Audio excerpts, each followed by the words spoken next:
सर्वांना माहिती आहे की गेले 5-6 वर्ष आपल्या कल्याण डोंबिवली महानगरपालिकेमध्ये प्रशासकीय राजवट होती आणि या प्रशासकीय काळामध्ये आता जे बजेट आपल्या महासभेसमोर आता 2 दिवस झाले चालू आहे, ते एक उत्पन्नाचं सोर्स म्हणून आपण हे जे आपल्या मालमत्ता आहेत ज्याच्यातून आपल्याला उत्पन्न येतं, त्यात प्रमुख जे उत्पन्न आहे ते जे आपल्या शहरामध्ये असलेले होर्डिंग्स, मोठमोठे होर्डिंग्स, त्याच्या माध्यमातून उत्पन्न आपल्याला येतं.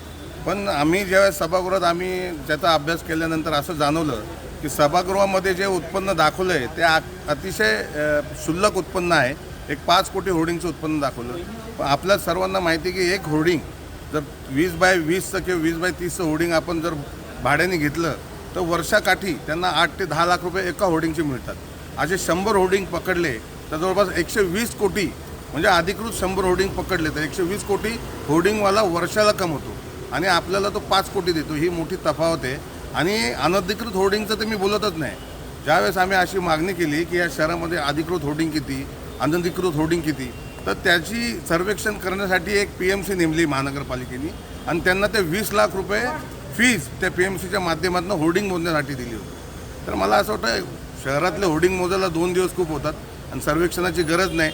आपल्या शहरामध्ये असलेले जे होर्डिंग, जे बॅनर छापणारे दुकानं आहेत, त्यांना आपल्या होर्डिंग, आपल्या शहरातल्या होर्डिंगची माहिती आहे की कुठल्या चौकात किती बाय कितीचं होर्डिंग आहे. पण आपल्या प्रशासनाला 1 वर्ष अनधिकृत होर्डिंग शोधायला लागतं आणि हा 5 वर्षात जो त्यांनी हा भ्रष्टाचार केला आहे याचं ऑडिट तर आम्ही मागितलंच आहे आणि ह्या सर्व प्रकरणाची ह्या भ्रष्टाचाराची उच्चस्तरीय चौकशीची पण मागणी केली आहे आणि त्याच्यामुळे ज्या ह्या PMCला यांनी 20 लाख कबूल केलेले आहे त्यालाही स्थगिती देण्याचं आम्ही सांगितलेलं आहे.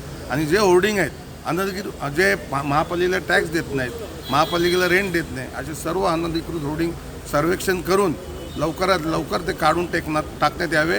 कारण मुंबईला जी घटना झाली होर्डिंग पडून, त्यात काही लोकांचा मृत्यू झाला. कल्याणमध्ये पण 2 वर्षापूर्वी होर्डिंग सहजानंद चौकात पडलं.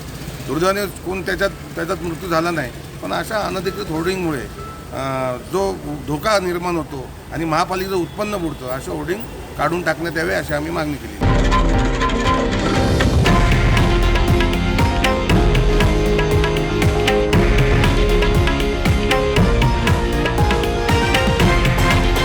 हे आहे देशातील नंबर 1 न्यूज नेटवर्क आणि आपण पाहत आहात TV9 मराठी, एकमेव.